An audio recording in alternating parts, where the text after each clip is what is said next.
आज का टॉपिक है विद्युत क्षेत्र रेखाएं या विद्युत बल रेखाएं एवं विद्युत फ्लक्स, जिसे इलेक्ट्रिक फील्ड लाइंस या इलेक्ट्रिक लाइंस फोर्स कहा जाता है। और ये भी आपको बता दें कि आज के पढ़ाई का PDF डिस्क्रिप्शन में दिए हुए लिंक से फ्री डाउनलोड कर सकते हैं। हाँ, यदि चैनल को सब्सक्राइब नहीं किए हैं तो सब्सक्राइब कर दें, बेल आइकन को दबा दें और वीडियो अच्छा लगे तो लाइक एवं शेयर जरूर करें। चलते हैं, वीडियो स्टार्ट करते हैं। आज के पहला टॉपिक है विद्युत क्षेत्र रेखाएं या विद्युत बल रेखाएं।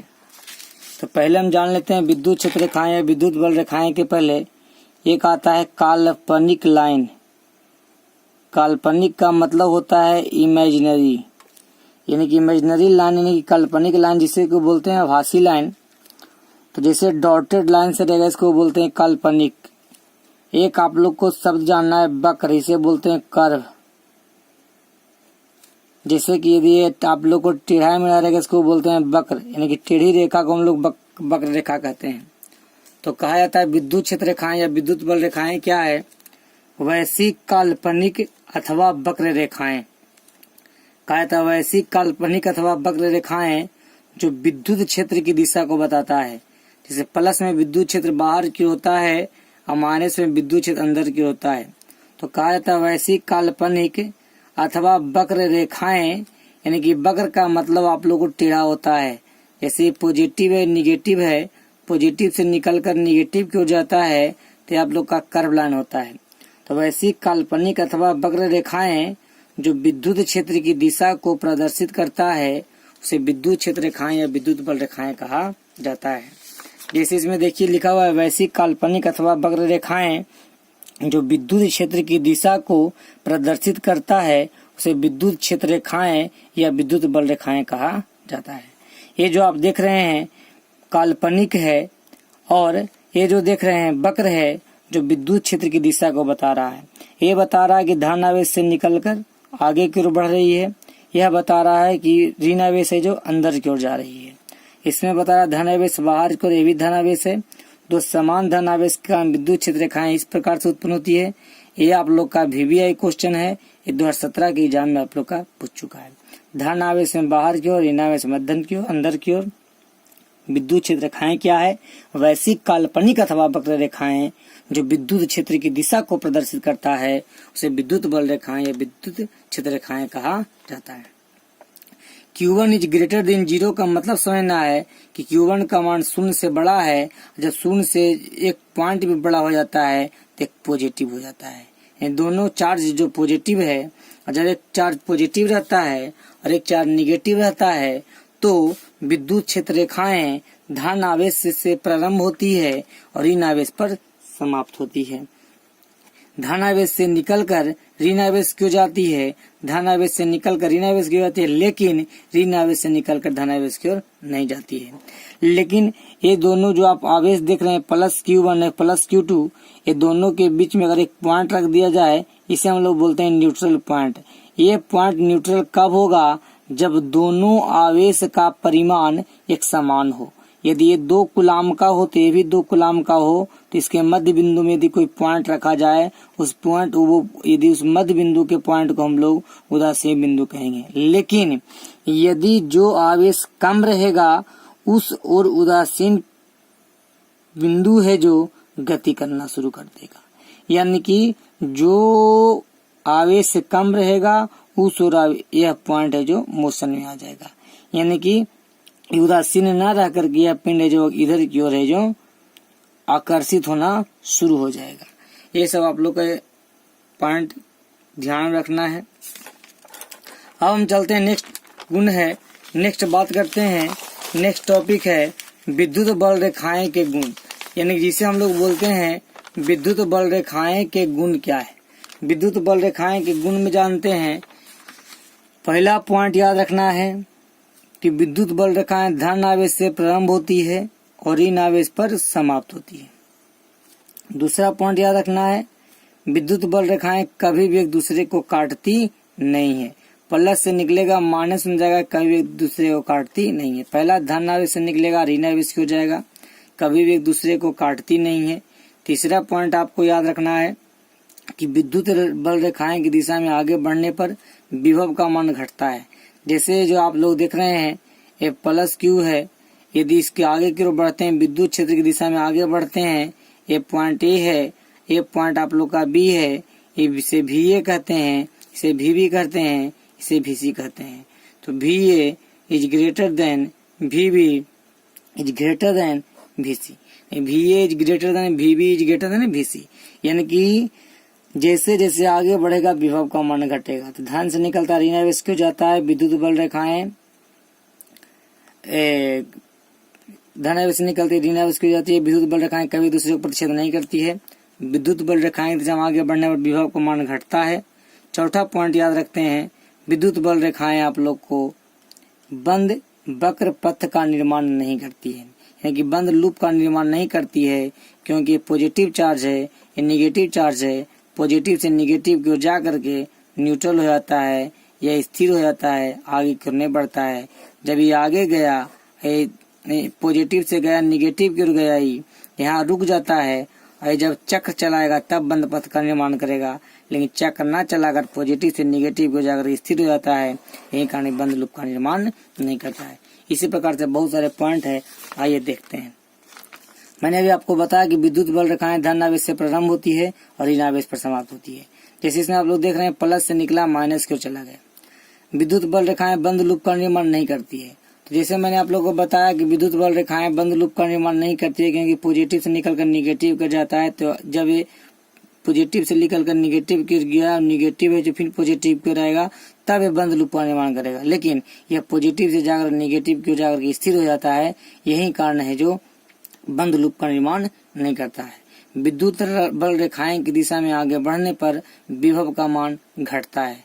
जैसे हम आगे बढ़ते हैं विभव का मान घटता है। जैसे कि मैंने आप लोग को पीछे बताया, ये अगर आवेश से आगे की ओर बढ़ेंगे तो विभव का मान घटता चला जाएगा। ये बिंदु VA पर सबसे अधिक होगा, VB पर कम होगा VA के अपेक्षा, VC पर VB के अपेक्षा, VD पर VC के अपेक्षा। सबसे अधिक आपका बिंदु VA पर, सबसे कम आपका VD पर। इसी प्रकार आपको एक नेक्स्ट पॉइंट पढ़ना है, विद्युत बल रेखाएं समविभवी पृष्ठ पर लंबवत होती है। लंबवत का मतलब होता है 90 डिग्री। जैसे जो देख रहे हैं कोई आपका सतह है, इस सतह पर है जो विद्युत बल रेखाएं हैं जो समविभवी पृष्ठ पर लंबवत होती है। लंबवत का मतलब जो एंगल बनता है 90 डिग्री, सम का मतलब होता है बराबर, अब विभव का मतलब होता है विभव, पृष्ठ का मतलब होता है सतह। बराबर विभव वाला सतह को हम लोग बोलते हैं समविभवी पृष्ठ, यानी बराबर विभव वाले सतह को बोलते हैं समविभवी पृष्ठ। ये V1 के प्रत्येक पृष्ठ यानी कि प्रत्येक बिंदु पर विभव का मान V1 ही होगा। V2 पर हमेशा V2 ही होगा, V3 पर V3 होगा, यानी कि प्रत्येक बिंदु पर विभव का मान हमेशा एक समान हो। यानी कि समविभवी पृष्ठ क्या है, वैसा सतह जिसके प्रत्येक बिंदु पर विभव का मान एक समान होता है, उसे समविभवी पृष्ठ कहते हैं। नेक्स्ट वीडियो आप लोग का, विद्युत बल रेखाएं एक दूसरे को प्रतिच्छेद नहीं करती है, क्योंकि एक ही बिंदु पर दो अलग अलग दिशा में विद्युत क्षेत्र नहीं होता है। जैसे आप लोग को बता दें, आप लोग का विद्युत क्षेत्र रेखाएं है पॉजिटिव, इसी पर आप लोग का दूसरा विद्युत क्षेत्र नहीं होगा, क्योंकि एक ही बिंदु पर दो अलग अलग दिशा में विद्युत क्षेत्र नहीं होता है। यानी कि एक ही बिंदु पर है जो अलग अलग दिशा में विद्युत क्षेत्र नहीं होता है, जब इस पर जाएगा तो इस पर आश्रित हो जाएगा, जिसके कारण यह एक दूसरे को काटता नहीं है। ये डायग्राम आप लोग का फिगर नंबर आप लोग का 7 का है, स्पेस यहाँ पर नहीं था। विद्युत क्षेत्र रेखा के किसी बिंदु पर खींची गई स्पर्श रेखा उस बिंदु पर विद्युत क्षेत्र की तीव्रता को प्रदर्शित करती है। जैसे मान लिया जाए कि आप लोग का पॉजिटिव चार्ज है, पॉजिटिव में जानते हैं विद्युत क्षेत्र बाहर होता है, किसी भी बिंदु पर यदि स्पर्श रेखा खींचा जाता है तो विद्युत क्षेत्र की तीव्रता को बताता है। इस पर भी खींच देंगे तो विद्युत क्षेत्र की तीव्रता को बताएगा। जैसे देखिए आप लोग का विद्युत क्षेत्र उत्पन्न हो रहा है, इस पर एक बिंदु इस सतह पर से खींचा गया एक स्पर्श रेखा EA, इस पर खींचा गया स्पर्श रेखा EB। इसी को हम लोग बोल रहे हैं विद्युत क्षेत्र रेखा के किसी बिंदु पर, यानी कि क्षेत्र रेखा के किसी बिंदु पर, चाहे A पर, चाहे B पर, चाहे C पर, D पर, विद्युत क्षेत्र रेखा के किसी बिंदु पर खींची गई स्पर्श रेखा उस बिंदु पर विद्युत क्षेत्र की तीव्रता को प्रदर्शित करती है। यह है जो विद्युत क्षेत्र की तीव्रता को प्रदर्शित करती है। 7 क्या है कि प्रति एकांक क्षेत्रफल से गुजरने वाली विद्युत बल रेखाओं की संख्या विद्युत क्षेत्र की तीव्रता के परिमाण के सीधा समानुपाती होता है। यानी कि क्षेत्रफल यदि बढ़ेगा तो आप लोग ये दिमाग में रख लिए, जैसे जैसे क्षेत्रफल बढ़ेगा आगे की ओर बढ़ेगा तीव्रता का मान घटेगा, और जब क्षेत्रफल घटेगा तीव्रता का मान बढ़ेगा। यानी प्रति एकांक क्षेत्रफल से गुजरने वाली विद्युत बल रेखाओं की संख्या विद्युत क्षेत्र की तीव्रता के परिमाण के सीधे समानुपाती होता है। यानी कि विद्युत क्षेत्र की तीव्रता जब बढ़ेगा तो क्षेत्रफल का मान बढ़ेगा, और जब क्षेत्रफल का मान बढ़ेगा तब विद्युत क्षेत्र की तीव्रता का मान बढ़ेगा। इन दोनों एक दूसरे के समानुपाती होता है। विद्युत बल रेखाएं सदैव चालक सतह के लंबवत होती निकलती है। यदि आप लोग को मान लिया जाए कि कोई चालक सतह है, और इस चालक सतह से यदि कोई विद्युत क्षेत्र गुजरता है तो विद्युत क्षेत्र रेखाएं वक्र रूप से न गुजर करके ये लंबवत गुजरती है। यानी कि कोई चालक सतह से विद्युत क्षेत्र रेखाएं निकलती है तो वो लंबवत निकलती है। अपना भाषा में याद रखना है, कोई चालक सतह से विद्युत क्षेत्र रेखाएं गुजरती है तो वो लंबवत गुजरती है। फिर आप लोग को नेक्स्ट जानते हैं, विद्युत बल रेखाएं किसी भी चालक के अंदर नहीं होती है। ये नहीं समझना, कोई आपको कोई क्वेश्चन देता है कि चालक के अंदर विद्युत क्षेत्र होता है कि नहीं, तो आप लोग ये दिमाग रखना है, चालक के अंदर विद्युत बल रेखा या विद्युत क्षेत्र रेखा नहीं होता है। ये दिमाग रख लिया, एक समान विद्युत क्षेत्र होता है, एक असमान विद्युत क्षेत्र होता है। जब आप लोग का प्रत्येक बिंदु पर विद्युत क्षेत्र का मान एक समान हो तो उसे एक समान विद्युत क्षेत्र कहते हैं। प्रत्येक बिंदु पर विद्युत क्षेत्र का मान अलग अलग हो उसे हम असमान विद्युत क्षेत्र कहते हैं। आगे देखते हैं हम, अगला आप लोग का टॉपिक है। अब हम आप लोग को शुरू करते हैं वैद्युत फ्लक्स। इलेक्ट्रिक फ्लक्स क्या है? इलेक्ट्रिक फ्लक्स जानने के पहले हम आपको पहले कुछ बता दें, इलेक्ट्रिक फ्लक्स क्या है।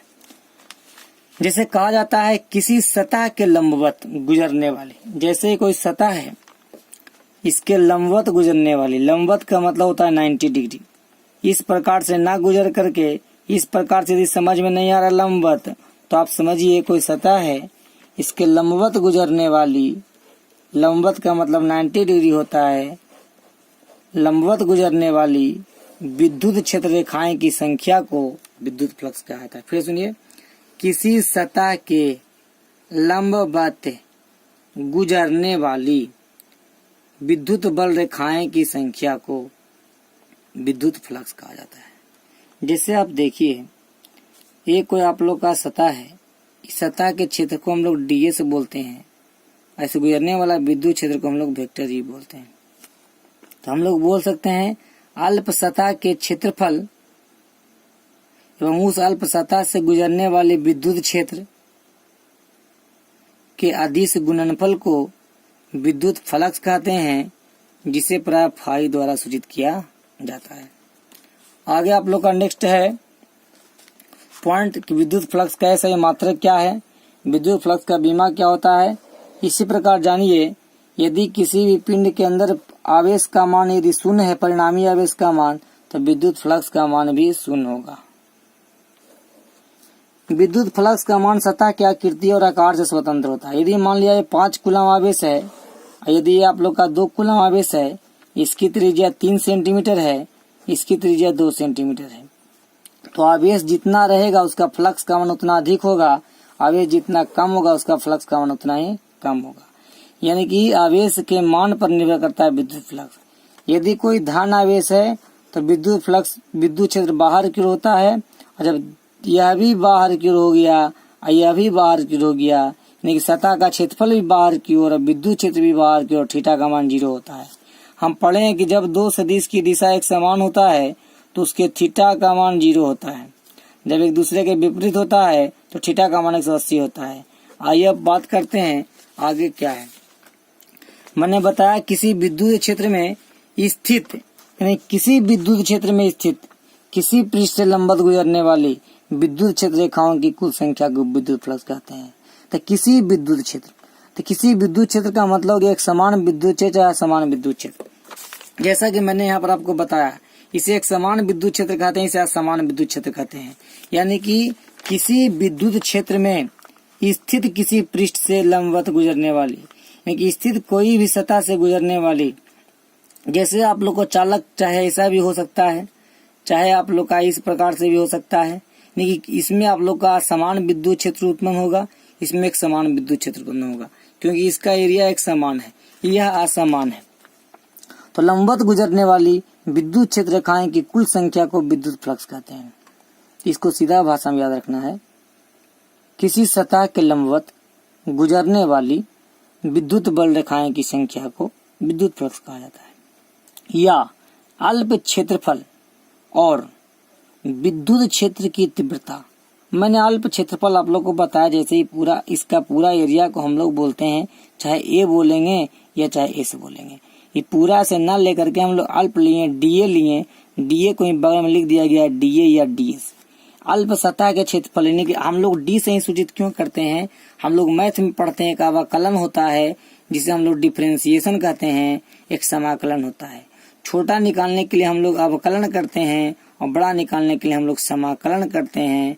जब इसी को हम लोग इस प्रकार के संकेत में डाल देते हैं तो एक कुल सतह के लिए हो जाता है। जब डीएस निकाल लेते हैं तो आप लोग को न्यूनतम सतह के लिए होता है। अब देखते हैं d5 बराबर होता है vector E dot D S.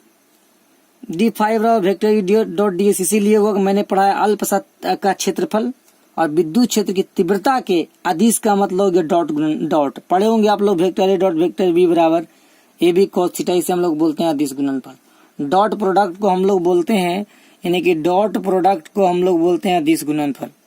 Dot product को ध्यान रखना है कि हम लोग पढ़े थे vector A dot vector B, vector A cross vector B, dot को हम लोग बोलते हैं अदिश गुणनफल। तो कहा जाएगा अल्प सतह के क्षेत्रफल और उससे गुजरने वाले विद्युत क्षेत्र के अदिश गुणनफल करने के डॉट प्रोडक्ट को हम विद्युत फ्लक्स कहते हैं। विद्युत फ्लक्स को प्राय फाई द्वारा सूचित किया जाता है।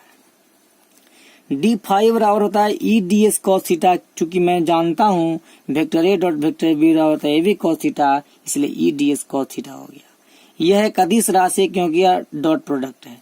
इसका एसआई मात्रक जो होता है, देखिए हम लोग कैसे निकालते हैं। ई का मतलब मैंने पढ़ाया था एफ बट्टा क्यू, पिछले मैंने पढ़ाया था विद्युत क्षेत्र में ई बराबर एफ बाई क्यू। इकाई धनावेश पर लगने वाला बल को विद्युत क्षेत्र की तीव्रता कहा जाता था। ठीक उसी प्रकार देखते हैं, ई का मतलब हो गया एफ बटा क्यू, डीएस का मतलब हो गया सतह का क्षेत्रफल, एफ का हो गया न्यूटन, बल का एसआई मात्रक, क्षेत्रफल का मीटर स्क्वायर, आवेश का कूलाम, तो न्यूटन मीटर स्क्वायर प्रति कूलाम, इसी को हम लोग वेबर पढ़ते हैं। जब एग्जाम में आएगा कि विद्युत फ्लक्स का एसआई मात्रक क्या होता है, ऑप्शन देगा आपको न्यूटन मीटर स्क्वायर प्रति कूलाम, बी दे देगा डब्ल्यू बी, सी दे देगा कूलाम, डी दे देगा ऑल। तो आप लोग को ये देखना, ज्यादा वैल्यू आप लोग को इसको देना है वेबर को। अगर ये दोनों में से अगर कोई एक रहे, अगर एक रहने पर इसको मारना है, अगर केवल अकेले आए तो अकेले के लिए अकेला अपना स्वतंत्र हो जाएगा, अकेला ही स्वतंत्र हो जाएगा। लेकिन अगर दोनों एक साथ आए तो वेबर को ज्यादा वैल्यू देंगे। अब चलते हैं आगे। अब हम लोग देखते हैं बीमा। बीमा के लिए हम लोग क्या करते हैं, डायमेंशन के लिए क्या करते हैं हम लोग, न्यूटन का हम लोग जानते हैं बीमा होता है बल का ml t के पावर -2। जैसे इसको मैंने आप लोग को, यदि आप पढ़े होंगे, बल बराबर होता है द्रव्यमान गुना त्वरण। द्रव्यमान का बीमा होता है m, त्वरण का होता है lt के पावर -2। m हो गया lt के पावर -2, इसका त्वरण बराबर वेग में परिवर्तन बटा समय होता है, उससे निकलता है। और आवेश को जानते हैं at होता है। तो ऊपर l के पावर 1 l के पावर 2, इसके बारे में हम पढ़े हैं, बच्चा क्लास में पढ़ते थे। a के पावर m इंटू a के पावर n बराबर a के पावर m प्लस n। इसी प्रकार l के पावर 2 इंटू l के पावर 1 बराबर होता है l के पावर 2 प्लस 1 l के पावर 3। इसी प्रकार ये 2 आप देख रहे हैं, 1 देख रहे हैं, 3 हो गया। और t के पावर -2, ये देख रहे हैं नीचे पॉजिटिव ऊपर चला जाता है, निगेटिव टी चल जाता है, पॉजिटिव चला जाता है, निगेटिव। -2 और -1 टी के पावर -3 हो जाता है। ml क्यू टी के पावर -3 a के पावर -1, ये आप लोग का डायमेंशन हो जाता है। इसे हम लोग जनरल फार्मूला पढ़ते हैं, जिसे मैंने पीछे बताया। जैसे आप लोग को पूरा पृष्ठ के लिए मैंने एस बताया, छोटे पृष्ठ के लिए मैंने डीएस बताया। छोटा पृष्ठ से विद्युत क्षेत्र वेक्टर ई गुजर रहा है, इससे आप लोग को ई गुजर रहा है। ई छोटा सतह का क्षेत्रफल और विद्युत क्षेत्र के बीच जो कोण बनता है उसको थीटा बोलते हैं। तो बड़े पृष्ठ के लिए हम लोग निकालते हैं, उसी को बोलते हैं कुल। बड़ा पृष्ठ के लिए समाकलन करते हैं, मैंने पीछे बताया, और छोटा पृष्ठ के लिए अवकलन करते हैं। इसी को जब हम लोग दोनों समाकलन करते हैं तो डी फाई का समाकलन फाई आ जाता है। जैसे कि आप लोग पढ़े होंगे मैथ में, डीएक्स का समाकलन एक्स, डीपी का समाकलन पी, डीएस का समाकलन एस। उसी प्रकार इसको कोई पूछेगा एक्स क्यों आया, तो एक इंटू डी एक्स, इसको किसी भी संख्या के पहले एक छिपा होता है। जब इसके पहले एक छिपा हुआ है तो हम ये भी पढ़े हैं कि किसी भी संख्या के ऊपर या कोई भी चर हो, चाहे बीजीय व्यंजक हो, चाहे आप लोग का कांस्टेंट वैल्यू, उसके वैल्यू ऊपर जब शून्य रखते हैं उसका आंसर एक आता है। यह भी आप लोग का सिद्ध करना होता है। ए के पावर एम भागा ए के पावर एन से निकलता है, यानी एक्स के पावर 1 माइनस 1 करेंगे तो हो जाएगा 0, एक्स के पावर 1 बटा एक्स के पावर 1 कट कर जाएगा 1, यानी एक्स के पावर 1 भागा एक्स के पावर 1, यानी इस प्रकार से हम लोग लिख सकते हैं। ये सब बेसिक है। यानी कि 1 इंटू डी एक्स के पावर 0, 0 प्लस 1 कर दिए क्योंकि इसका फॉर्मूला होता है एक्स के power N into D X के पावर एन प्लस 1 बट्टा एन प्लस 1, यानी कि जब 0 है प्लस 1 तो इसलिए एक्स आता है। लेकिन हमें वो सब नहीं जानता है, वो सब आपको बेसिक में जानना है।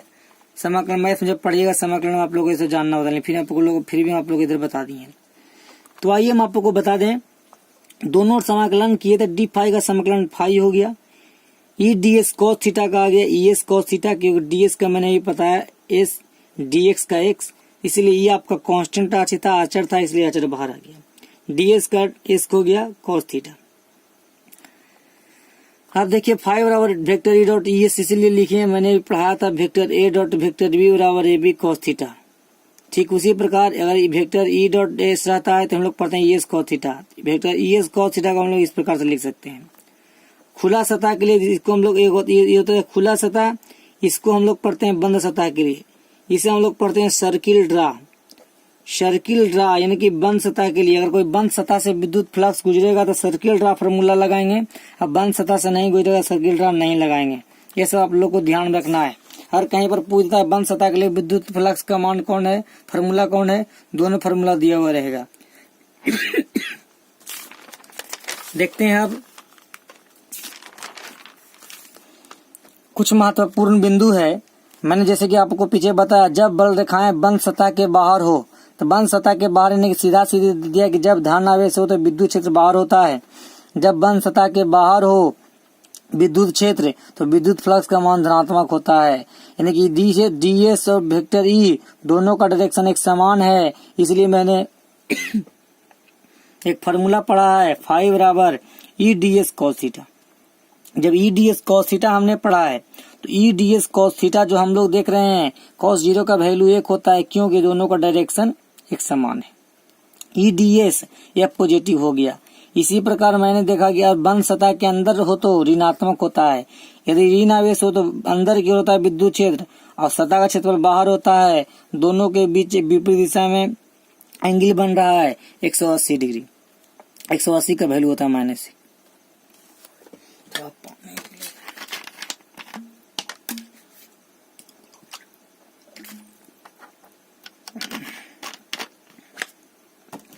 देखते हैं फाई बराबर E D S cos 180 degree, cos 180 का वैल्यू आया था -1, फाई बराबर माइनस ई डी एस।